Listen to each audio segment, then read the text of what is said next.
यवतमाळ जिल्ह्यासह संपूर्ण महाराष्ट्रात अंगणवाडीतील वय वर्ष 7 महिने ते 3 वर्ष तसेच गरोदर आणि स्तनदा माता यांना पाकिटबंद पोषण आहाराचे वाटप करण्यात येते। त्यामध्ये शासनाच्या वतीने पाकिटबंद मूग डाळ, तांदूळ पाकिट, तूर डाळ, तांदूळ पाकिट, मल्टीग्रेन, गोड पिठाचा शिरा या घटकांचा समावेश करण्यात येतो। परंतु दुर्दैवाने नगरपालिका क्षेत्र आणि जिल्ह्यातील ग्रामीण भागात या आहाराविषयी अनेक तक्रारी मनसेला प्राप्त झाल्या आहेत।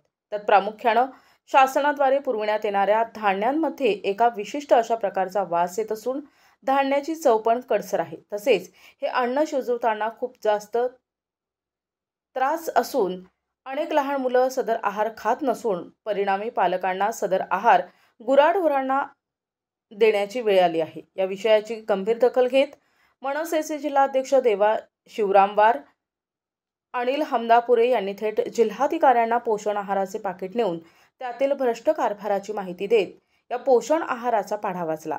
या प्रसंगी तिवसा, वणी, वाघपूर, भोसा, उमरसरा येथील नागरिकांनी या पोषण आहारासंबंधीच्या तक्रारी जिल्हाधिकाऱ्यांना सांगितल्या आहेत। शासनाद्वारे पुरविण्यात येणाऱ्या धान्याची गुणवत्ता ही कमी दर्जाची असून सर्वसामान्य नागरिकांच्या अनेक तक्रारी याबाबत प्राप्त होत आहेत। या येणाऱ्या पाकिटबंद धान्याला तेल, जिरा, मोहरी, हळद, मीठ याचा तडका देण्यात येत आहे। सदर धान्य 2 महिन्याचा पुरवठा एकत्र होत असल्यामुळे आणि वापरण्यात येणाऱ्या तेलाची गुणवत्ता कमी असल्यामुळे या धान्याला विशिष्ट असा दुर्गंधी स्वरूपाचा वास येत असून काही ग्रामीण भागातील मुलांना उलटी झाल्याच्या तक्रारी सुद्धा प्राप्त झाल्या आहेत। यापूर्वी शासनाच्या वतीने गरोदर माता, स्तनदा माता आणि 7 महिने ते 3 वर्षांवरील बालकांना पाकिट स्वरूपात 1100 ते 1200 ग्रॅम चणा तांदूळ, मसूर डाळ, मूग डाळ देण्यात येत होते, तर लहान बालकांना 700 ग्रॅम धान्य पाकिटात देण्यात येत होतं। यवतमाळ जिल्ह्यामध्ये अंगणवाडीमध्ये वय वर्ष 7 ते 3 वर्षातील वयोगटात मुलांना सोबत स्तनदा माता, गरोदर माता यांना या आहाराचं वाटप करण्यात येते।